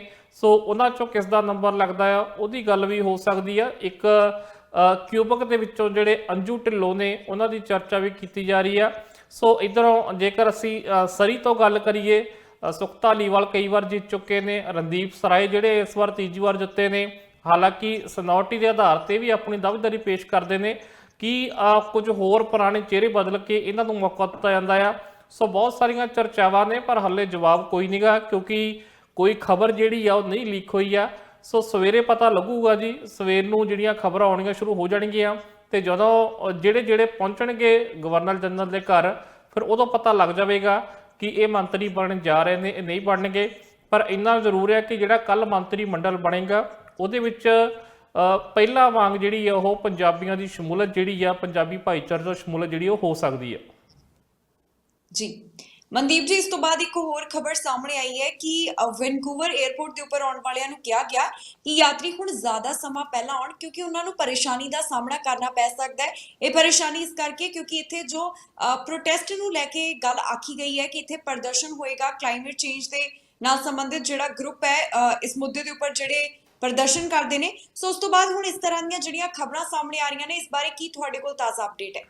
ਬਿਲਕੁਲ ਜੀ, ਕਿਉਂਕਿ ਰਿਚਮੰਡ ਪੁਲਿਸ ਵੱਲੋਂ ਜਿਹੜੀ ਅੱਜ ਜਾਣਕਾਰੀ ਜਾਰੀ ਕੀਤੀ ਗਈ ਸੀ, ਕਿਉਂਕਿ ਅੱਜ ਕੁਝ ਜਿਵੇਂ ਤੁਸੀਂ ਦੱਸਿਆ ਕਿ ਕਲਾਈਮੇਟ ਚੇਂਜ ਦੇ ਮੁੱਦੇ ਤੇ ਜਿਹੜੇ ਕੁਝ ਗਰੁੱਪ ਨੇ ਉਹਨਾਂ ਵੱਲੋਂ ਪ੍ਰਦਰਸ਼ਨ ਰੱਖਿਆ ਗਿਆ। ਹਾਲਾਂਕਿ ਜਿਹੜੇ ਵੈਸੇ ਕਲਾਈਮੇਟ ਚੇਂਜ ਦੇ ਮੁੱਦੇ ਤੇ ਪ੍ਰਦਰਸ਼ਨ ਕਰਦੇ ਨੇ ਉਹ ਬਹੁਤ ਜਿਹੜੇ ਇੱਕ ਲਹਿਜ਼ੇ ਦੇ ਨਾਲ ਔਰ ਬਹੁਤ ਠੰਡੇ ਸੁਭਾਅ ਨਾਲ ਜਿਹੜੇ ਰਹਿ ਕੇ ਅਸੀਂ ਕਹਿ ਸਕਦੇ ਹਾਂ ਕਿ ਪ੍ਰਦਰਸ਼ਨ ਕਰਦੇ ਆ। ਪਰ ਇਸ ਵਾਰ ਥੋੜਾ ਜਿਹਾ ਉਲਟਾ ਹੋ ਰਿਹਾ। ਖਾਸ ਕਰਕੇ ਇੱਕ ਨਨਾਇਮਾ ਤੋਂ ਖਬਰ ਸਾਹਮਣੇ ਆ ਰਹੀ ਹੈ, ਜਿੱਥੇ 에ਅਰਪੋਰਟ ਦੇ ਨੇੜੇ ਪ੍ਰਦਰਸ਼ਨ ਹੋ ਰਿਹਾ ਸੀ ਔਰ ਇੱਕ ਪ੍ਰਦਰਸ਼ਨਕਾਰੀ ਜਿਹੜਾ ਵਾ ਉਹ ਫੈਂਸ ਟੱਪ ਕੇ ਅੰਦਰ ਚਲਾ ਗਿਆ। ਔਰ ਜਿਹੜੇ ਰਨਵੇ ਨੂੰ ਕਨੈਕਟ ਕਰਦੇ ਆ, ਜਿਹੜੇ ਛੋਟੇ ਛੋਟੇ 에ਅਰਪੋਰਟ ਦੇ ਅੰਦਰ ਰੋਡ ਹੁੰਦੇ ਜਿਹਨੂੰ ਟੈਕਸੀ ਵੇ ਵੀ ਕਿਹਾ ਜਾਂਦਾ, ਉਹਦੇ ਉੱਤੇ ਉਹਨੇ ਸਪਰੇਅ ਲੈ ਕੇ ਕੁਝ ਪੇਂਟ ਕਰ ਦਿੱਤਾ। ਸੋ ਇਸ ਤਰੀਕੇ ਨਾਲ ਉੱਥੇ ਉਹਨੂੰ ਫਿਰ ਪੁਲਿਸ ਨੇ ਗ੍ਰਿਫਤਾਰ ਕੀਤਾ। RCMP ਵੱਲੋਂ ਇਹ ਜਾਣਕਾਰੀ ਦਿੱਤੀ ਗਈ, ਜੋ ਸਾਰੀ ਖਬਰ ਉਹਨਾਂ ਵੱਲੋਂ ਦਿੱਤੀ ਗਈ ਆ। ਔਰ ਇਹਦੇ ਨਾਲ ਹੀ ਜੋ ਖਾਸ ਕਰਕੇ ਵੈਨਕੂਵਰ, ਕਿਉਂਕਿ ਕੈਨੇਡਾ ਦੇ ਚੰਦ ਜਿਹੜੇ ਵੱਡੇ 에ਅਰਪੋਰਟ ਆ ਉਹਨਾਂ 'ਚੋਂ ਇੱਕ ਜਿਹੜਾ ਵੈਨਕੂਵਰ ਦਾ 에ਅਰਪੋਰਟ ਆ, ਸੋ ਕਾਫੀ ਹੁਣ ਤਾਂ ਉੱਥੇ ਰੌਣਕ ਹੈ ਕਿਉਂਕਿ ਫਲਾਈਟਾਂ ਖੁੱਲ੍ਹ ਗਈਆਂ ਨੇ। ਸੋ ਪੁਲਿਸ ਵੱਲੋਂ ਇਹ ਕਿਹਾ ਗਿਆ ਸੀ ਕਿ ਤੁਸੀਂ ਥੋੜ੍ਹਾ ਪਹਿਲਾਂ ਉੱਥੇ ਪਹੁੰਚਣ ਦੀ ਕੋਸ਼ਿਸ਼ ਕਰੋ ਜੇਕਰ ਤੁਸੀਂ 에ਅਰਪੋਰਟ ਜਾ ਰਹੇ ਹੋ, ਕਿਉਂਕਿ ਉੱਥੇ ਰੋਡ ਜਿਹੜਾ ਵਾ ਹੋ ਸਕਦਾ ਕਿ ਬੰਦ ਹੋਵੇ ਜਾਂ ਤੁਹਾਨੂੰ ਉੱਥੇ ਜ਼ਿਆਦਾ ਟਾਈਮ ਲੱਗ ਜਾਵੇ, ਕਿਉਂਕਿ ਉੱਥੇ ਪ੍ਰਦਰਸ਼ਨ ਹੋਣ ਜਾ ਰਿਹਾ। ਸੋ ਇਸ ਵਕਤ ਜਦੋਂ ਅਸੀਂ ਇਹ ਪ੍ਰੋਗਰਾਮ ਰਿਕਾਰਡ ਕਰ ਰਹੇ ਹਾਂ, ਹੁਣ ਤੋਂ ਥੋੜੇ ਸਮੇਂ ਬਾਅਦ ਇਹ ਪ੍ਰਦਰਸ਼ਨ ਉੱਥੇ ਸ਼ੁਰੂ ਹੋ ਜਾਵੇਗਾ। ਸੋ ਉਸ ਤੋਂ ਬਾਅਦ ਦੇਖਦੇ ਹਾਂ ਕਿ ਉੱਥੇ ਕੀ ਹਾਲਾਤ ਬਣਦੇ ਆ। ਪਰ ਪੁਲਿਸ ਵੱਲੋਂ ਉੱਥੇ ਪੁਖਤਾ ਇੰਤਜ਼ਾਮ ਕੀਤੇ ਗਏ ਨੇ। ਪੁਲਿਸ ਨੇ ਇਹ ਵੀ ਕਿਹਾ ਕਿ ਪ੍ਰੋਟੈਸਟ ਕਰਨਾ ਜਿਹੜਾ ਉਹ ਇੱਥੇ ਅਧਿਕਾਰ ਆ, ਉਹਨੂੰ ਰੋਕਿਆ ਨਹੀਂ ਜਾ ਸਕਦਾ। ਪਰ ਕਹਿੰਦੇ ਅਸੀਂ ਇੰਨਾ ਜ਼ਰੂਰ ਜਿਹੜਾ ਵਾ ਉਹ ਸੰਭਵ ਕਰਾਂਗੇ ਕਿ ਲੋਕਾਂ ਨੂੰ ਬਹੁਤੀ ਪਰੇਸ਼ਾਨੀ ਨਾ ਆਵੇ। ਪਰ ਫਿਰ ਵੀ ਉਹਨਾਂ ਨੇ ਕਿਹਾ ਕਿ ਇਹਤਿਆਤ ਦੇ ਤੌਰ ਤੇ ਤੁਸੀਂ ਪਹਿਲਾਂ ਸਮੇਂ ਤੋਂ ਪਹਿਲਾਂ ਪਹੁੰਚਣ ਦੀ ਕੋਸ਼ਿਸ਼ ਕਰੋ। ਜੇਕਰ ਤੁਹਾਨੂੰ ਉੱਥੇ ਸਮਾਂ ਲੱਗਦਾ ਵੀ ਹੈ ਤਾਂ ਤੁਹਾਡੀ ਜਿਹੜੀ ਫਲਾਈਟ ਆ ਉਹ ਮਿਸ ਨਾ ਹੋਵੇ। ਸੋ ਇਸ ਤਰੀਕੇ ਦੀ ਜਾਣਕਾਰੀ ਜਿਹੜੀ ਆ ਅੱਜ ਰਿਚਮੰਡ ਪੁਲਿਸ ਵੱਲੋਂ ਜਾਰੀ ਕੀਤੀ ਗਈ ਹੈ ਜੀ। ਮਨਦੀਪ ਜੀ, ਅਮਰੀਕਾ ਤੋਂ ਖਬਰ ਸਾਹਮਣੇ ਆਈ ਸੀ ਕਿ 8 ਨਵੰਬਰ ਤੋਂ ਉਹਨਾਂ ਵੱਲੋਂ ਅੰਤਰਰਾਸ਼ਟਰੀ ਯਾਤਰੀਆਂ ਦਾ ਸਵਾਗਤ ਕੀਤਾ ਜਾਵੇਗਾ, ਜਿਸ ਦਾ ਮਤਲਬ ਹੈ ਕਿ ਹੁਣ ਨਾਨ ਐਸੈਂਸ਼ੀਅਲ ਟਰੈਵਲ ਦੀ ਅਮਰੀਕਾ ਦੇ ਵਿੱਚ ਇਜਾਜ਼ਤ ਦਿੱਤੀ ਜਾ ਰਹੀ ਹੈ। ਬਾਰਡਰ ਵੀ ਜਿਹੜਾ ਕੈਨੇਡਾ ਦੇ ਨਾਲ ਖੋਲ੍ਹਿਆ ਜਾ ਰਿਹਾ ਹੈ। ਪਰ ਅੱਜ ਜਿਹੜੀਆਂ ਨੇ ਅਮਰੀਕਾ ਵੱਲੋਂ ਸ਼ਰਤਾਂ ਦੱਸੀਆਂ ਗਈਆਂ ਨੇ ਕਿ ਯਾਤਰੀ ਕਿਸ ਤਰ੍ਹਾਂ ਅਮਰੀਕਾ ਦੇ ਵਿੱਚ ਆ ਸਕਦੇ ਨੇ। ਸੋ ਕੀ ਅਮਰੀਕਾ ਵੱਲੋਂ ਇਸ ਬਾਰੇ ਜਾਣਕਾਰੀ ਦਿੱਤੀ ਗਈ ਹੈ? ਬਿਲਕੁਲ ਜੀ, ਹੁਣ ਇਹ ਵੀ ਇੱਕ ਰਾਹਤ ਦੀ ਖਬਰ ਅਸੀਂ ਕਹਿ ਸਕਦੇ ਹਾਂ। ਜਿਹੜੇ ਲੋਕ ਅਮਰੀਕਾ ਜਾਣਾ ਚਾਹੁੰਦੇ ਨੇ ਉਹਨਾਂ ਲਈ ਹੁਣ ਟਰੈਵਲ ਖੁੱਲ੍ਹ ਗਿਆ। ਪਰ ਜਿਹੜੀਆਂ ਸ਼ਰਤਾਂ ਨੇ ਉਹ ਜੇਕਰ ਅਸੀਂ ਕੈਨੇਡਾ ਵਾਲੀਆਂ ਦੇਖ ਲਏ ਤਾਂ ਕੋਈ ਬਹੁਤੀਆਂ ਵੱਖਰੀਆਂ ਜਿਹੜੀਆਂ ਉਹ ਨਹੀਂ ਰੱਖੀਆਂ ਅਮਰੀਕਨ ਸਰਕਾਰ ਨੇ। ਵੈਕਸੀਨ ਦੀ ਜੇਕਰ ਅਸੀਂ ਗੱਲ ਕਰੀਏ, ਪਹਿਲਾਂ ਰੌਲਾ ਇਹ ਪੈਂਦਾ ਸੀ ਕਿ ਜਿਨ੍ਹਾਂ ਨੇ ਮਿਕਸ ਵੈਕਸੀਨ ਲਗਵਾਈ ਹੈ, ਇੱਕ ਟੀਕਾ ਹੋਰ ਕਿਸੇ ਕੰਪਨੀ ਦਾ ਲਵਾਇਆ, ਇੱਕ ਹੋਰ ਲਵਾਇਆ, ਤਾਂ ਉਹਨਾਂ ਨਾਲ ਸੰਬੰਧੀ ਮੁਸ਼ਕਲ ਆ ਸਕਦੀ ਆ। ਪਰ ਉਹ ਵੀ ਜਿਹੜਾ ਮਸਲਾ ਹੱਲ ਕਰ ਦਿੱਤਾ ਸੀਗਾ ਵੀ ਉਹ ਵੀ ਕੋਈ ਸਮੱਸਿਆ ਨਹੀਂ, ਉਹ ਵੀ ਲੋਕ ਆ ਸਕਦੇ ਆ। ਔਰ ਵੈਕਸੀਨ ਜਿਹੜੀ ਆ ਉਹ WHO ਤੋਂ ਜਿਹੜੀ ਪ੍ਰਮਾਣਿਤ ਹੈ ਉਹ ਲੱਗੀ ਹੋਣੀ ਚਾਹੀਦੀ ਆ। ਸੋ ਉਹਦੇ ਵਿੱਚ ਐਸਟਰਾਜੈਨੇਕਾ ਵਾਲਾ ਵੀ ਜਿਹੜਾ ਝਮੇਲਾ ਮੁੱਕ ਗਿਆ, ਕਿਉਂਕਿ ਐਸਟਰਾਜੈਨੇਕਾ ਨੂੰ ਅਮਰੀਕਾ ਨੇ ਮਨਜ਼ੂਰੀ ਨਹੀਂ ਦਿੱਤੀ ਸੀ ਉੱਥੇ। ਔਰ ਇਸ ਕਰਕੇ ਇਹ ਵੀ ਸੀਗਾ ਕਿ ਜੇਕਰ ਕਿਸੇ ਹੋਰ ਮੁਲਕ 'ਚ ਕਿਸੇ ਨੇ ਐਸਟਰਾਜੈਨੇਕਾ ਲਗਵਾਈ ਆ ਤਾਂ ਇਹ ਨਾ ਹੋਵੇ ਕਿ ਉਹਨੂੰ ਅਮਰੀਕਾ ਅਲਾਉ ਨਾ ਕਰੇ ਉੱਥੇ, ਹੈ ਨਾ। ਪਰ ਇਹ ਵੀ ਝਮੇਲਾ ਮੁੱਕਿਆ ਕਿਉਂਕਿ WHO ਨੇ ਜਿਹੜੀ ਐਸਟਰਾਜੈਨੇਕਾ ਨੂੰ ਮਾਨਤਾ ਦਿੱਤੀ ਸੀ। ਔਰ ਖਾਸ ਕਰਕੇ ਭਾਰਤੀਆਂ ਲਈ ਇਹ ਬਹੁਤ ਵੱਡੀ ਗੱਲ ਸੀ ਜਿਨ੍ਹਾਂ ਨੇ ਅਮਰੀਕਾ ਜਾਣਾ ਹੈ, ਕਿਉਂਕਿ ਉੱਥੇ ਐਸਟਰਾਜੈਨੇਕਾ ਨਾਲ ਮਿਲ ਕੇ ਜਿਹੜੀ ਕੋਵਿਸ਼ੀਲਡ ਵੈਕਸੀਨ ਬਣੀ ਹੈ ਉਹੀ ਲੱਗੀ ਗਿਆ। ਸੋ ਇਸ ਕਰਕੇ ਇਹ ਵੀ ਸੀ। ਸੋ ਤਾਜ਼ਾ ਹੁਣ ਜਿਹੜੇ ਕੁਝ ਕੁ ਰੂਲ ਦਿੱਤੇ ਗਏ ਨੇ ਉਹ 'ਚੋਂ ਜੇਕਰ ਅਸੀਂ ਮੁੱਖ ਤੌਰ ਤੇ ਗੱਲ ਕਰੀਏ, ਇੱਕ ਤਾਂ ਇਹੀ ਆ ਕਿ ਤੁਹਾਡੇ ਵੈਕਸੀਨ ਜਿਹੜੀ ਆ ਲੱਗੀ ਹੋਣੀ ਚਾਹੀਦੀ ਆ। ਜੇਕਰ ਕਿਸੇ ਦੇ ਵੈਕਸੀਨ ਨਹੀਂ ਲੱਗੀ ਤਾਂ ਉਹਦੇ ਕੋਲੋਂ ਵੈਲਿਡ ਰੀਜ਼ਨ ਹੋਣਾ ਚਾਹੀਦਾ, ਜਿਹਦੇ ਵਿੱਚ ਜਿਸ ਕੇਸ ਦੇ ਵਿੱਚ ਇਹ ਕਿਹਾ ਜਾਂਦਾ ਕਿ ਜਿਹਦੇ ਵਿੱਚ ਮੈਡੀਕਲ ਕਾਰਨਾਂ ਕਰਕੇ ਕਿਹਾ ਜਾਂਦਾ ਕਿ ਵਿਅਕਤੀ ਦੇ ਵੈਕਸੀਨ ਨਹੀਂ ਲੱਗਣੀ ਚਾਹੀਦੀ, ਇਹਦੇ ਲਈ ਸੇਫ ਨਹੀਂ ਆ। ਉਹ ਜਿਹੜੇ ਆ ਕੁਝ ਕੁ ਬਹੁਤ ਘੱਟ ਕਾਰਨ ਨੇ, ਉਹ ਵੈਲਿਡ ਹੋਣਾ ਚਾਹੀਦਾ ਤੁਹਾਡੇ ਕੋਲ। ਔਰ ਇਹਦੇ ਨਾਲ ਹੀ ਜਦੋਂ ਤੁਸੀਂ ਫਲਾਈਟ ਫੜਨੀ ਆ ਅਮਰੀਕਾ ਲਈ, ਤਾਂ ਜਿਹੜੇ 에ਅਰਪੋਰਟ ਤੋਂ ਤੁਸੀਂ ਫੜ ਰਹੇ ਹੋ ਉੱਥੇ ਆਉਣ ਤੋਂ ਪਹਿਲਾਂ ਤੁਹਾਡਾ ਜਿਹੜਾ ਕੋਵਿਡ ਦਾ ਟੈਸਟ ਆ ਉਹ ਹੋਣਾ ਚਾਹੀਦਾ ਆ। ਉਸ ਤੋਂ ਬਾਅਦ ਹੀ ਤੁਸੀਂ ਜਿਹੜਾ ਵਾ ਫਲਾਈਟ 'ਚ ਬੈਠ ਸਕਦੇ ਹੋ। ਹਾਲਾਂਕਿ ਇਹਦੇ ਵਿੱਚ ਥੋੜ੍ਹੀ ਜਿਹੀ ਇੱਥੇ ਮੈਨੂੰ ਸ਼ੰਕਾ ਆ ਕਿ ਜਿਸ ਤਰੀਕੇ ਨਾਲ ਕੈਨੇਡਾ ਨੇ ਕਿਹਾ ਸੀ ਕਿ 18 ਘੰਟੇ ਪਹਿਲੇ ਦਾ ਜਿਹੜਾ ਵਾ ਹੋਣਾ ਚਾਹੀਦਾ, ਸੋ ਅਮਰੀਕਾ ਨੇ ਕਿਸ ਤਰੀਕੇ ਨਾਲ ਰੱਖਿਆ ਉਹ ਥੋੜ੍ਹਾ ਜਿਹਾ ਡੀਪ ਜਾ ਕੇ ਹੋਰ ਦੇਖਣਾ ਪਊਗਾ। ਪਰ ਇੰਨਾ ਜ਼ਰੂਰ ਹੈ ਕਿ ਕੋਵਿਡ ਟੈਸਟ ਵੀ ਜਿਹੜਾ ਕਰਾਉਣਾ ਪਵੇਗਾ ਤੇ ਨਾਲ ਵੈਕਸੀਨ ਲੱਗੀ ਹੋਣੀ ਚਾਹੀਦੀ ਆ। ਸੋ ਇਹ ਦੋ ਮੁੱਖ ਜਿਹੜੀਆਂ ਸ਼ਰਤਾਂ ਰੱਖੀਆਂ ਗਈਆਂ ਨੇ ਜੀ। ਮਨਦੀਪ ਜੀ, ਇਸ ਤੋਂ ਬਾਅਦ ਬ੍ਰਿਟਿਸ਼ ਕੋਲੰਬੀਆ ਦੇ ਕੁਝ ਹਿੱਸਿਆਂ ਦੇ ਵਾਸਤੇ ਮੌਸਮ ਦੇ ਨਾਲ ਸੰਬੰਧਿਤ ਚੇਤਾਵਨੀ ਦਿੱਤੀ ਗਈ ਹੈ। এনवायरमेंट ਕੈਨੇਡਾ ਵੱਲੋਂ ਵੀ ਦੱਸਿਆ ਗਿਆ, ਉਸ ਦੇ ਕਾਰਨ ਕਾਫੀ ਜ਼ਿਆਦਾ ਜਿਹੜੀ ਹੁਣ ਇਨਫੋਰਮੇਸ਼ਨ ਸਾਹਮਣੇ ਆਈ ਹੈ, ਫੈਰੀਜ਼ ਵੀ ਰੱਦ ਕਰ ਦਿੱਤੀਆਂ ਗਈਆਂ। ਸੋ ਇੱਥੇ ਕੀ ਤੁਹਾਡੇ ਕੋਲ ਜਾਣਕਾਰੀ ਹੈ ਇਸ ਦੇ ਬਾਰੇ? ਬਿਲਕੁਲ ਜੀ, ਖਾਸ ਕਰਕੇ ਜੇਕਰ ਅਸੀਂ BC ਦੀ ਗੱਲ ਕਰੀਏ, ਵੈਨਕੂਵਰ ਆਈਲੈਂਡ ਤੇ ਇਸ ਵਕਤ ਅਸੀਂ ਜ਼ਿਆਦਾ ਦੇਖ ਸਕਦੇ ਹਾਂ ਕਿ ਇਸ ਤੂਫਾਨ ਦਾ ਅਸਰ ਹੈ। ਔਰ ਇਸ ਤੂਫਾਨ ਦਾ ਨਾਮ ਜਿਹੜਾ ਬੌਮ ਸਾਈਕਲੋਨ ਰੱਖਿਆ ਗਿਆ, ਜਿਹਦੇ ਕਰਕੇ 20 ਤੋਂ ਵੱਧ ਜਿਹੜੀਆਂ ਫੈਰੀ ਨੇ ਉਹ ਰੱਦ ਕਰਨੀਆਂ ਪਈਆਂ ਜੋ ਵਿਕਟੋਰੀਆ ਤੇ ਨਨਾਈਮੋ ਨੂੰ ਚੱਲਦੀਆਂ ਨੇ, ਖਾਸ ਕਰਕੇ ਵੈਨਕੂਵਰ ਤੋਂ। ਸੋ 11,000 ਤੋਂ ਵੱਧ ਘਰਾਂ 'ਚ ਕਿਹਾ ਜਾ ਰਿਹਾ ਕਿ ਇਸ ਵਕਤ ਬਿਜਲੀ ਜਿਹੜੀ ਉਹ ਗੁੱਲ ਹੋਈ ਹੈ ਇਸ ਤੂਫਾਨ ਦੇ ਕਰਕੇ, ਜਿਹੜਾ ਐਤਵਾਰ ਦੇਰ ਸ਼ਾਮ ਨੂੰ ਜਿਹੜਾ ਸੀ ਜਿਹਨੇ ਹਿੱਟ ਕੀਤਾ ਇਸ ਇਲਾਕੇ ਦੇ ਵਿੱਚ। ਔਰ ਜਿਹਦੇ ਵਿੱਚ 7,000 ਤੋਂ ਵੱਧ ਜਿਹੜੇ ਘਰ ਉਹ ਵੈਨਕੂਵਰ ਆਈਲੈਂਡ ਨਾਲ ਸੰਬੰਧਿਤ ਹੈ, ਜਿੱਥੇ ਇਸ ਵਕਤ ਬੱਤੀ ਗੁੱਲ ਹੋਈ ਆ। ਸੋ ਤੇਜ਼ ਹਵਾਵਾਂ ਚੱਲ ਰਹੀਆਂ ਨੇ। ਸੋ ਇਸੇ ਹੀ ਵੈਸੇ ਇੱਥੇ ਵੀ ਦੇਖ ਸਕਦੇ ਹਾਂ ਸਰੀ ਦੇ ਵਿੱਚ, ਵੈਨਕੂਵਰ ਦੇ ਵਿੱਚ ਵੀ ਕੁਝ ਹਵਾਵਾਂ ਚੱਲ ਰਹੀਆਂ ਨੇ, ਪਰ ਉਨੀਆਂ ਤੇਜ਼ ਹਵਾਵਾਂ ਨਹੀਂ ਜਿੰਨੀਆਂ ਇੱਥੇ ਵੈਨਕੂਵਰ ਆਈਲੈਂਡ ਜਾਂ ਉਹਨਾਂ ਇਲਾਕਿਆਂ ਚੱਲ ਰਹੀਆਂ ਨੇ ਜਿੱਥੇ ਇਸ ਤੂਫਾਨ ਨੇ ਹਿੱਟ ਕੀਤਾ ਆ, ਜਿਸ ਕਰਕੇ ਫੈਰੀ ਜਿਹੜੀ ਸਰਵਿਸ ਆ ਉਹ ਵੀ ਰੱਦ ਹੋਈ ਆ। ਸੋ ਆਉਣ ਵਾਲੇ ਸਮੇਂ ਵਿੱਚ ਵੀ ਜਿਹੜਾ ਵਾ ਕੁਝ ਕਿਉਂਕਿ ਹਿਸਟੋਰਿਕ ਜਿਹੜਾ ਸਟਰੋਮ ਹੈ ਉਹਨੂੰ ਕਿਹਾ ਜਾ ਰਿਹਾ ਤੂਫਾਨ, ਕਾਫੀ ਸਮੇਂ ਬਾਅਦ ਜਿਹੜਾ ਪ੍ਰਭਾਵਸ਼ਾਲੀ ਤੇ ਸ਼ਕਤੀਸ਼ਾਲੀ ਤੂਫਾਨ ਜਿਹੜਾ ਉਹਨੇ ਹਿੱਟ ਕੀਤਾ ਆ। ਸੋ ਦੇਖਦੇ ਹਾਂ ਕਿ ਹੋਰ ਆਉਣ ਵਾਲੇ ਸਮੇਂ ਦੇ ਵਿੱਚ ਜਿਹੜਾ ਵਾ ਉਹ ਕਿਸ ਤਰੀਕੇ ਦੇ ਨਾਲ ਜਿਹੜਾ ਵਾ ਇਹਨੂੰ ਹੋਰ ਨਜਿੱਠਿਆ ਜਾਂਦਾ ਆ। ਹਾਲਾਂਕਿ ਆਮ ਲੋਕਾਂ ਲਈ ਚੇਤਾਵਨੀ ਜਾਰੀ ਕੀਤੀ ਗਈ ਹੈ ਮੈਟਰੋ ਵੈਨਕੂਵਰ ਵਿੱਚ ਵੀ, ਵੈਨਕੂਵਰ ਆਈਲੈਂਡ ਦੇ ਵਿੱਚ ਵੀ, ਕਿ ਆਪੋ ਆਪਣੇ ਘਰਾਂ ਦਾ ਖਿਆਲ ਰੱਖੋ, ਦਰਖਤ ਵੀ ਡਿੱਗ ਸਕਦੇ ਆ। ਔਰ ਇਹੋ ਜਿਹੀ ਇੱਕ ਘਟਨਾ ਵਾਪਰੀ ਵੀ ਆ। ਸੋ ਹੋਰ ਬਹੁਤ ਸਾਰੀਆਂ ਹਦਾਇਤਾਂ ਦਿੱਤੀਆਂ ਗਈਆਂ ਨੇ, ਪਰ ਇੰਨਾ ਜ਼ਰੂਰ ਹੈ ਕਿ ਕੁਝ ਇਲਾਕਿਆਂ ਨੂੰ ਬਹੁਤ ਬੁਰੀ ਤਰੀਕੇ ਨਾਲ ਪ੍ਰਭਾਵਿਤ ਕੀਤਾ, ਜਿਸ 'ਚ 11,000 ਘਰਾਂ ਦੀ ਬਿਜਲੀ ਇਸ ਵਕਤ ਇਸ ਤੂਫਾਨ ਦਾ ਕਰਕੇ ਗੁੱਲਿਆ। ਔਰ ਫੈਰੀ ਸਰਵਿਸ ਨੂੰ ਜਿਵੇਂ ਦੱਸਿਆ ਕਿ ਬੁਰੇ ਤਰੀਕੇ ਨਾਲ ਪ੍ਰਭਾਵਿਤ ਕੀਤਾ ਹੈ। ਜੀ ਮਨਦੀਪ ਜੀ, ਅਗਲੀ ਖਬਰ ਵੀ ਜਿਹੜੀ ਬ੍ਰਿਟਿਸ਼ ਕੋਲੰਬੀਆ ਦੇ ਨਾਲ ਹੀ ਜੁੜੀ ਹੋਈ ਹੈ। ਪ੍ਰੋਵਿੰਸ ਦੇ ਵੱਲੋਂ ਐਲਾਨ ਕੀਤਾ ਗਿਆ ਕਿ ਜੋ ਇਕੱਠ ਦੇ ਉੱਪਰ ਜੋ ਪਾਬੰਦੀ ਲਗਾਈ ਗਈ ਸੀ ਉਸ ਤੋਂ ਹੁਣ ਰਾਹਤ ਹੋਵੇਗੀ। ਇਸ ਤੋਂ ਬਾਅਦ ਬ੍ਰਿਟਿਸ਼ ਕੋਲੰਬੀਆ ਦੇ ਵਿੱਚ ਕਾਫੀ ਅਜਿਹੇ ਜੋੜੇ ਸਨ ਜਿਨ੍ਹਾਂ ਦਾ ਵਿਆਹ ਨਹੀਂ ਹੋਇਆ ਜਾਂ ਇੰਡਸਟਰੀ ਦੇ ਨਾਲ ਵੈਡਿੰਗ ਦੇ ਨਾਲ ਜੁੜੇ ਹੋਏ ਜਿਹੜੇ ਕਾਰੋਬਾਰੀ ਨੇ, ਉਹਨਾਂ ਵੱਲੋਂ ਵੀ ਹੁਣ ਖੁਸ਼ੀ ਜ਼ਾਹਰ ਕੀਤੀ ਜਾ ਰਹੀ ਹੈ ਕਿ ਹੁਣ ਉਹਨਾਂ ਵੱਲੋਂ ਜੋ ਘਾਟਾ ਪਿਆ ਉਸ ਨੂੰ ਪੂਰਾ ਕਰ ਲਿਆ ਜਾਏਗਾ। ਜੀ ਬਿਲਕੁਲ ਜੀ, ਇਸ ਕੋਵਿਡ ਦੇ ਦੌਰਾਨ ਜਿਹੜਾ ਅਸੀਂ ਮੈਰਿਜ ਇੰਡਸਟਰੀ ਕਹਿ ਸਕਦੇ ਹਾਂ ਉਹਨੂੰ ਬਹੁਤ ਘਾਟਾ ਪਿਆ, ਕਿਉਂਕਿ ਇਕੱਠ ਜਿਹੜੇ ਸੀ ਹੁਣੇ ਬੰਦ ਹੋ ਗਏ। ਔਰ 2020 ਦੇ ਵਿੱਚ ਬਹੁਤ ਸਾਰੇ ਵਿਆਹ ਤਾਂ ਇਹੋ ਜਿਹੇ ਸੀ, ਜੇਕਰ ਹੋਏ ਵੀ ਤਾਂ ਉਹ ਕਈ ਥਾਵਾਂ ਤੇ 5 ਬੰਦੇ ਅਲਾਉਡ ਸੀ, ਵਿੱਚ 50 ਵੀ ਹੋ ਜਾਂਦੇ ਸੀ।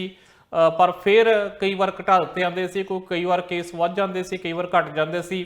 ਪਰ ਕਿਉਂਕਿ ਹੁਣ ਵੈਕਸੀਨ ਆ ਚੁੱਕੀ ਆ ਔਰ ਸਿਸਟਮ ਇਹ ਬਣਾ ਦਿੱਤਾ ਗਿਆ ਕਿ ਜੇਕਰ ਤੁਹਾਡੇ ਵੈਕਸੀਨ ਲੱਗੀ ਹੋਈ ਆ ਤਾਂ ਤੁਸੀਂ ਇਨਡੋਰ ਸਪੇਸਸ 'ਚ ਵੀ ਜਾ ਸਕਦੇ ਹੋ। ਉੱਥੇ ਵੀ ਹੁਣ ਕਪੈਸਿਟੀ ਜਿਹੜੀ ਉਹ ਲਿਫਟ ਕਰ ਦਿੱਤੀ ਗਈ ਹੈ। ਜਿਹੜੀਆਂ ਲੱਗੀਆਂ ਹੋਈਆਂ ਸੀ ਪਾਬੰਦੀਆਂ ਕਿ 50% ਦੀ ਕਪੈਸਿਟੀ ਹੋਣੀ ਚਾਹੀਦੀ ਹੈ, ਉਹ ਵੀ ਜਿਹੜੀ ਆ ਵੱਖ-ਵੱਖ ਕੈਨੇਡਾ ਦੇ ਹਿੱਸਿਆਂ ਵਿੱਚ ਵੱਖ-ਵੱਖ ਤਰੀਕਾ ਦਿੱਤੀਆਂ ਗਈਆਂ ਨੇ। ਕਈ ਥਾਵਾਂ ਤੇ ਅੱਜ ਚੱਕ ਦਿੱਤੀਆਂ ਗਈਆਂ ਨੇ, ਕਈ ਥਾਵਾਂ ਤੇ ਚੱਕੀਆਂ ਜਾਣਗੀਆਂ। ਸੋ ਹੁਣ ਘੱਟੋ ਘੱਟ ਜਿਹੜੀਆਂ ਵਿਆਹ ਸ਼ਾਦੀਆਂ ਹੋਣਗੀਆਂ ਜਾਂ ਹੋਰ ਜਿਹੜੇ ਸਮਾਗਮ ਹੋਣਗੇ, ਜੇਕਰ ਉਹਨਾਂ 'ਚ ਸ਼ਾਮਲ ਹੋਣ ਵਾਲੇ ਲੋਕਾਂ ਦੇ ਵੈਕਸੀਨ ਲੱਗੀ ਹੋਈ ਆ ਤਾਂ ਲੱਗਦਾ ਕਿ ਬਹੁਤੀ ਵੱਡੀ ਮੁਸ਼ਕਲ ਨਹੀਂ ਹੋਵੇਗੀ। ਕਿਉਂਕਿ 2020 ਦੇ ਵਿੱਚ ਬਹੁਤ ਸਾਰੇ ਜੋੜਿਆਂ ਦਾ ਸੁਪਨਾ ਸੀ ਕਿ ਅਸੀਂ ਉਸ ਸਾਲ ਦੇ ਵਿੱਚ ਵਿਆਹ ਕਰਾਵਾਂਗੇ, ਕਿਉਂਕਿ ਕਈਆਂ ਦਾ ਮੰਨਣਾ ਸੀ ਇਹ ਈਵਨ ਨੰਬਰ ਆ, ਇਹ ਸਦੀ ਬਾਅਦ ਆਉਂਦਾ ਆ। ਸੋ ਇਸ ਤਰੀਕੇ ਨਾਲ ਉਹਨਾਂ ਨੇ, ਪਰ ਉਹ ਸਾਰਾ ਜਿਹੜਾ ਸਾਲ ਸੀ ਉਹ ਕੋਵਿਡ ਨੇ ਖਾ ਲਿਆ। ਬਹੁਤ ਸਾਰੇ ਵਿਆਹ ਹੋਏ ਵੀ, ਜਿਸ ਤਰੀਕੇ ਨਾਲ ਦੱਸਿਆ ਕਿ ਬਹੁਤ ਘੱਟ ਮਹਿਮਾਨਾਂ ਦੀ ਗਿਣਤੀ ਵਿੱਚ, ਸੋ ਉਹਦੇ ਵਿੱਚ ਕੋਈ ਬਹੁਤਾ ਖਰਚਾ ਨਹੀਂ ਰਹਿ ਜਾਂਦਾ, ਕੋਈ ਬਹੁਤਾ ਮੈਰਿਜ ਇੰਡਸਟਰੀ ਦਾ ਉਹਦੇ ਵਿੱਚ ਕੋਈ ਬਹੁਤਾ ਪੈਸੇ ਖੱਟਣ ਦਾ ਸਕੋਪ ਨਹੀਂ ਰਹਿ ਜਾਂਦਾ। ਔਰ ਖਾਸ ਕਰਕੇ ਜੇਕਰ ਅਸੀਂ BC ਵਿੱਚ ਦੇਖੀਏ ਤਾਂ ਇੱਥੇ ਡਾਕਟਰ ਬੌਨੀ ਹੈਨਰੀ ਵੱਲੋਂ ਐਲਾਨ ਕਰ ਦਿੱਤਾ ਗਿਆ ਸੀ ਕਿ ਜਿਹੜੇ ਬੈਂਕੁਏਟ ਹਾਲ ਆ ਉਹ ਅਸੀਂ ਬੰਦ ਕਰਦੇ ਹਾਂ, ਉੱਥੇ ਹਲੇ ਕੋਈ ਪਾਰਟੀ ਜਿਹੜੀ ਉਹ ਨਹੀਂ ਹੋ ਸਕਦੀ, ਜਿਹਦੇ ਕਰਕੇ ਉਹਨਾਂ ਵੱਲੋਂ ਨਾਰਾਜ਼ਗੀ ਵੀ ਜ਼ਾਹਰ ਕੀਤੀ ਗਈ ਸੀ। ਪ੍ਰੈਸ ਕਾਨਫਰੰਸ ਵੀ ਜਿਹੜੀਆਂ ਕੀਤੀਆਂ ਗਈਆਂ ਸੀ, NDP ਦਾ ਬਾਈਕਾਟ ਕਰਨ ਦਾ ਐਲਾਨ ਵੀ ਕੀਤਾ ਗਿਆ ਸੀ। ਪਰ ਜਿਹੜਾ ਸੀ ਹੁਣ ਸਾਰੀਆਂ ਚੀਜ਼ਾਂ ਜਿਹੜੀਆਂ ਉਹ ਦੁਬਾਰਾ ਸ਼ੁਰੂ ਹੋਣ ਜਾ ਰਹੀਆਂ ਨੇ। ਬੈਂਕੁਏਟ ਹਾਲਸ ਦੇ ਵਿੱਚ ਦੁਬਾਰਾ ਪਾਰਟੀਆਂ ਵੀ ਹੋ ਰਹੀਆਂ ਨੇ, ਪਹਿਲਾਂ ਵਾਂਗ ਜਿਹੜੇ ਵਿਆਹ ਵੀ ਹੋ ਰਹੇ ਨੇ। ਪੰਜਾਬੀ ਵਿਆਹਾਂ ਦੀ ਗੱਲ ਕਰੀਏ ਤਾਂ ਸਰੀ ਦੀਆਂ ਸੜਕਾਂ ਤੇ ਫਿਰ ਜਿਹੜੀਆਂ ਜਾਗੋ ਨਿਕਲ ਰਹੀਆਂ ਨੇ। ਸੋ ਇਸੇ ਤਰੀਕੇ ਨਾਲ ਜਿਹੜਾ ਵਾ ਵੱਖ-ਵੱਖ ਭਾਈਚਾਰੇ ਵਿੱਚ ਜਿਸ ਤਰੀਕੇ ਨਾਲ ਵਿਆਹ ਹੁੰਦੇ ਨੇ, ਸੋ ਇੰਡਸਟਰੀ ਜਿਹੜੀ ਆ ਸਾਰੀ ਇੱਕ ਦੂਜੇ ਨਾਲ ਰਿਲੇਟ ਕਰਦੀ ਆ। ਸੋ ਇਸ ਕਰਕੇ ਇਸ ਇੰਡਸਟਰੀ ਦਾ ਕਹਿਣਾ ਹੈ ਕਿ ਹੁਣ ਉਹਨਾਂ ਦੇ ਚੰਗੇ ਦਿਨ ਜਿਹੜੇ ਵਾਪਸ ਪਹਿਲਾਂ ਵਾਂਗ ਆ ਸਕਦੇ ਨੇ, ਕਿਉਂਕਿ 2020 ਚ ਜਿਹੜਾ ਘਾਟਾ ਪਿਆ ਉਹ ਤੋਂ ਇਸੇ ਤਰੀਕੇ ਨਾਲ ਪੂਰਾ ਕੀਤਾ ਜਾ ਸਕਦਾ। ਜਿਹੜੇ ਵਿਆਹ ਡਿਲੇ ਹੋਏ ਸੀ ਉਹ ਵੀ ਹੁਣ ਹੋਣੇ ਸ਼ੁਰੂ ਹੋ ਗਏ ਨੇ। ਸੋ ਦੇਖਦੇ ਹਾਂ ਕਿ ਅੱਗੇ ਕਿੰਨੀ ਕੁ ਜਲਦੀ ਹੋਰ ਹਾਲਾਤ ਜਿਹੜੇ ਨਾਰਮਲ ਹੁੰਦੇ ਆ। ਪਰ ਵੈਕਸੀਨ ਦੇ ਸਹਾਰੇ, ਪ੍ਰੂਫ ਆਫ ਵੈਕਸੀਨੇਸ਼ਨ ਦੇ ਸਹਾਰੇ ਇਹ ਕੰਮ ਦੁਬਾਰਾ ਸ਼ੁਰੂ ਕੀਤੇ ਜਾ ਰਹੇ ਨੇ। ਜੀ ਮਨਦੀਪ ਜੀ, ਅਗਲੀ ਖਬਰ ਜਿਹੜੀ ਹੈ ਨਿਊ ਵੈਸਟਮਿੰਸਟਰ ਦੇ ਨਾਲ ਜੁੜੀ ਹੋਈ ਹੈ। ਕ੍ਰਾਈਮ ਦੇ ਨਾਲ ਜੁੜਿਆ ਹੋਇਆ ਮਾਮਲਾ ਪਿਛਲੇ ਦਿਨੀ ਇੱਕ ਸਾਹਮਣੇ ਆਇਆ ਸੀ, ਉਸ ਬਾਰੇ ਤਾਜ਼ਾ ਅਪਡੇਟ ਦਿੱਤੀ ਗਈ ਹੈ। ਕਿਹਾ ਗਿਆ ਹੈ ਕਿ ਇੱਕ ਗੈਂਗ ਦੇ ਨਾਲ ਸੰਬੰਧਿਤ ਮਾਮਲਾ ਹੈ। ਸੋ ਮਨਦੀਪ ਜੀ, ਕੀ ਸੀ ਇਹ ਪੂਰਾ ਮਾਮਲਾ? ਬਿਲਕੁਲ ਜੀ, ਸ਼ੁੱਕਰਵਾਰ ਰਾਤ ਨੂੰ ਘਟਨਾ ਵਾਪਰੀ ਸੀ ਇਹ ਨਿਊ ਵੈਸਟਮਿੰਸਟਰ ਦੇ ਵਿੱਚ, ਜਿੱਥੇ ਚਾਕੂ ਨਾਲ ਜਿਹੜਾ ਸੀ ਹਮਲਾ ਕਰ ਦਿੱਤਾ ਗਿਆ ਸੀ ਇਸ ਨੌਜਵਾਨ ਉੱਤੇ, ਜਿਹਦੀ ਪਛਾਣ 33 ਸਾਲ ਦੇ ਲਾਰੈਂਸ ਵਜੋਂ ਹੋਈ ਹੈ। ਔਰ ਅੱਜ ਪੁਲਿਸ ਵੱਲੋਂ ਇਹ ਜਾਣਕਾਰੀ ਜਾਰੀ ਕੀਤੀ ਗਈ ਹੈ ਕਿ ਜਿਹੜਾ ਗੈਂਗ ਨਾਲ ਰਿਲੇਟ ਇਹ ਮਾਮਲਾ ਕਰਦਾ ਹੈ, ਕਿਉਂਕਿ ਗੈਂਗ ਵਾਇਲੈਂਸ ਜਿਹੜੀ ਆ ਲਗਾਤਾਰ ਮੈਟਰੋ ਵੈਨਕੂਵਰ ਦੇ ਵਿੱਚ ਚੱਲਦੀ ਆ ਰਹੀ ਆ। ਹਾਲਾਂਕਿ ਪਿਛਲੇ ਹਫ਼ਤੇ ਤਾਂ ਖਬਰ ਜਿਹੜੀ ਆ ਉਹ ਬਰੈਂਪਟਨ ਤੋਂ ਵੀ ਆਈ ਸੀ, ਜਿੱਥੇ ਗੋਲੀ ਮਾਰ ਕੇ ਇੱਕ ਪੰਜਾਬੀ ਨੌਜਵਾਨ ਦਾ ਕਤਲ ਕਰ ਦਿੱਤਾ ਗਿਆ ਸੀ। BC ਵਿੱਚ ਤਾਂ ਅਸੀਂ ਦੇਖਿਆ ਸੀ ਮਈ ਮਹੀਨੇ ਵਿੱਚ, ਅੱਧੇ ਮਹੀਨੇ ਵਿੱਚ ਜਿਹੜਾ ਸੀ ਉਹ 9-10 ਕਤਲ ਜਿਹੜੇ ਹੋ ਗਏ ਸੀ ਗੋਲੀ ਮਾਰ ਕੇ। ਸੋ ਇਹ ਮਾਮਲਾ ਵੀ ਜਿਹੜਾ ਜਿਹਦੇ ਵਿੱਚ ਤੇਜ਼ ਧਾਰ ਹਥਿਆਰ ਵਰਤੇ ਗਏ ਨੇ, ਇਹਨੂੰ ਵੀ ਹੁਣ ਪੁਲਿਸ ਨੇ ਇਸੇ ਤਰੀਕੇ ਨਾਲ ਦੱਸਿਆ ਕਿ ਇਹ ਵੀ ਜਿਹੜਾ ਵਾ ਗੈਂਗ ਵਾਇਲੈਂਸ ਨਾਲ ਕਿਤੇ ਨਾ ਕਿਤੇ ਜੁੜਿਆ ਹੋਇਆ। ਜਿਹੜਾ ਵਿਅਕਤੀ ਮਾਰਿਆ ਗਿਆ 33 ਸਾਲ ਦਾ ਨੌਜਵਾਨ, ਉਹ ਵੀ ਕਿਤੇ ਨਾ ਕਿਤੇ ਕਿਸੇ ਗੈਂਗ ਨਾਲ ਜੁੜਿਆ ਹੋਇਆ ਸੀ। ਹੋਰ ਜਿਹੜੀ ਜਾਣਕਾਰੀ ਉਹ ਵੀ ਦਿੱਤੀ ਜਾ ਰਹੀ ਹੈ, ਪਰ ਫਿਲਹਾਲ ਜਿਹੜਾ ਵਾ ਇਹ ਮਾਮਲਾ ਜਿਹੜਾ ਗੈਂਗ ਨਾਲ ਜੁੜਿਆ ਹੋਇਆ। ਜੀ ਮਨਦੀਪ ਜੀ, ਜਿਹੜੀ ਅਗਲੀ ਖਬਰ ਹੈ ਓਨਟਾਰੀਓ ਦੇ ਨਾਲ ਜੁੜੀ ਹੋਈ ਹੈ। ਪ੍ਰੋਵਿੰਸ ਦੇ ਵੱਲੋਂ ਐਲਾਨ ਕੀਤਾ ਗਿਆ ਕਿ ਜਿਹੜੀਆਂ ਹੋਰ ਪਾਬੰਦੀਆਂ ਨੇ ਉਹਨਾਂ ਨੂੰ ਹਟਾਇਆ ਜਾਵੇਗਾ। ਅੱਜ ਤੋਂ ਸ਼ੁਰੂਆਤ ਹੋਣ ਜਾ ਰਹੀ ਹੈ। ਕਿਹੜੀਆਂ-ਕਿਹੜੀਆਂ ਚੀਜ਼ਾਂ ਦੇ ਵਿੱਚ ਰਾਹਤ ਪ੍ਰੋਵਿੰਸ ਦੇ ਵੱਲੋਂ ਅੱਜ ਤੋਂ ਦਿੱਤੀ ਜਾਵੇਗੀ? ਬਿਲਕੁਲ ਜੀ, ਜਿਸ ਤੱਕ ਆਪਾਂ ਪਹਿਲਾਂ ਵੀ ਜ਼ਿਕਰ ਕੀਤਾ ਸੀ ਕਿ ਕਈ ਥਾਵਾਂ ਤੇ ਹਟਾਈਆਂ ਜਾ ਰਹੀਆਂ ਨੇ ਪਾਬੰਦੀਆਂ, ਕਈ ਥਾਵਾਂ ਤੇ ਹਟਾ ਦਿੱਤੀਆਂ ਗਈਆਂ ਨੇ। ਅੰਟਾਰੀਓ ਵੱਲੋਂ ਵੀ ਐਲਾਨ ਕੀਤਾ ਗਿਆ ਸੀ ਕਿ ਖਾਸ ਕਰਕੇ ਜਿਨ੍ਹਾਂ ਥਾਵਾਂ ਦੇ ਵਿੱਚ ਜਿਸ 'ਚ ਰੈਸਟੋਰੈਂਟ ਆਉਂਦੇ ਨੇ, ਜਿਮ ਆਉਂਦੇ ਨੇ, ਹੋਰ ਜਿਹੜੇ ਥੀਏਟਰ ਆਉਂਦੇ ਨੇ, ਜਾਂ ਕੋਈ ਇਹੋ ਜਿਹੇ ਥਾਂ ਆਉਂਦੇ ਨੇ ਜਿੱਥੇ ਈਵੈਂਟ ਹੁੰਦੇ ਨੇ ਇਨਡੋਰ, ਜਿੱਥੇ ਪ੍ਰੂਫ ਆਫ ਵੈਕਸੀਨੇਸ਼ਨ ਰਿਕੁਆਇਰ ਹੈ, ਜਿੱਥੇ ਲੋਕਾਂ ਨੂੰ ਜਿਹੜਾ ਉਹਨਾਂ ਦੇ ਪ੍ਰੂਫ ਆਫ ਵੈਕਸੀਨੇਸ਼ਨ ਚੈੱਕ ਕਰਕੇ ਫਿਰ ਅੰਦਰ ਜਾਣ ਦਿੱਤਾ ਜਾਵੇਗਾ, ਉੱਥੇ ਉਹਨਾਂ ਨੇ ਜਿਹੜੀ ਕਪੈਸਿਟੀ ਲਿਮਿਟ ਸੀ ਉਹ ਹੁਣ ਜਿਹੜੀ ਆ ਚੱਕ ਦਿੱਤੀ ਆ। ਕਿਉਂਕਿ ਹਾਲਾਂਕਿ ਕੁਝ ਥਾਵਾਂ ਤੇ ਜਿਹੜੇ ਰੈਸਟੋਰੈਂਟ ਹੈ ਉਹਨਾਂ ਨੇ ਆਪਣੇ ਤੌਰ ਤੇ ਹੱਲੇ ਨੂੰ ਜਾਰੀ ਰੱਖਿਆ, ਕਿਉਂਕਿ ਲੇਬਰ ਦੀ ਸ਼ਾਰਟੇਜ ਵੀ ਆ ਰਹੀ ਆ ਔਰ ਉਸ ਤਰੀਕੇ ਨਾਲ ਜਿਹੜਾ ਵਾ ਹੱਲੇ ਲੋਕ ਵੀ ਨਹੀਂ ਆ ਰਹੇ। ਔਰ ਪਰ ਫਿਰ ਵੀ ਜਿਹੜਾ ਵਾ ਸਰਕਾਰ ਵੱਲੋਂ ਆਪਣੀ ਜਿਹੜੀ ਆ ਉਹ ਇਹਦੇ ਤੇ ਜਿਹੜੀ ਉਹਨਾਂ ਦੀ ਪਾਬੰਦੀ ਸੀ ਉਹ ਚੁੱਕ ਦਿੱਤੀ ਗਈ ਆ। ਸੋ ਹੁਣ 100% ਕਪੈਸਿਟੀ ਨਾਲ ਰੈਸਟੋਰੈਂਟ ਵੀ ਉੱਥੇ ਖੁੱਲ ਸਕਦੇ ਨੇ। ਅੱਜ ਤੋਂ ਖੁੱਲ੍ਹ ਹੀ ਗਏ ਨੇ ਜਿਮ ਜਿਹੜੇ, ਉੱਥੇ ਵੀ ਲੋਕ ਪੂਰੀ ਕਪੈਸਿਟੀ ਨਾਲ ਜਾ ਸਕਦੇ ਨੇ। ਔਰ ਖਾਸ ਕਰਕੇ ਹੋਰ ਜਿਹੜੇ ਵਿਆਹ ਸ਼ਾਦੀਆਂ ਦੀ ਆਪਾਂ ਗੱਲ ਕਰ ਹੀ ਚੁੱਕੇ ਆ, ਕਿ ਉੱਥੇ ਵੀ ਫੁੱਲ ਕਪੈਸਿਟੀ ਨਾਲ ਹੁਣ ਲੋਕ ਜਿਹੜੇ ਸ਼ਾਮਲ ਹੋ ਸਕਦੇ ਨੇ, ਕਿਉਂਕਿ ਇਹ ਸੀਗਾ ਕਿ ਜੇਕਰ ਕਿਸੇ ਹਾਲ ਦੀ ਕਪੈਸਿਟੀ 400 ਦੀ ਆ, 400 ਲੋਕ ਉੱਥੇ ਬੈਠ ਸਕਦਾ, ਤਾਂ ਉੱਥੇ ਸਿਰਫ 200 ਲੋਕ ਜਿਹੜੇ ਜਾ ਸਕਦੇ ਨੇ। ਜੇ ਕਿਤੇ 100 ਦੀ ਉੱਥੇ 50 ਜਾ ਸਕਦੇ ਸੀਗੇ, ਪਰ ਹੁਣ ਜਿਹੜਾ ਵਾ ਇਸ ਨੂੰ ਹਟਾ ਦਿੱਤਾ ਗਿਆ। ਜੀ, ਸੋ ਇਸ ਪ੍ਰੋਗਰਾਮ ਦੇ ਵਿੱਚ ਅਸੀਂ ਕੈਨੇਡਾ ਦੀਆਂ ਅੱਜ ਦੀਆਂ तमाम ਵੱਡੀਆਂ ਖਬਰਾਂ ਦਾ ਜ਼ਿਕਰ ਕੀਤਾ ਹੈ, ਉਹਨਾਂ ਦੇ ਉੱਪਰ ਵਿਚਾਰ ਚਰਚਾ ਕੀਤੀ ਹੈ। ਬਾਕੀ ਖਬਰਾਂ ਦੇ ਵਾਸਤੇ ਤੁਸੀਂ ਬਣੇ ਰਹੋ ਟੀਵੀ ਪੰਜਾਬ ਦੇ ਨਾਲ। ਫਿਲਹਾਲ ਸਾਨੂੰ ਦਿਓ ਇਜਾਜ਼ਤ।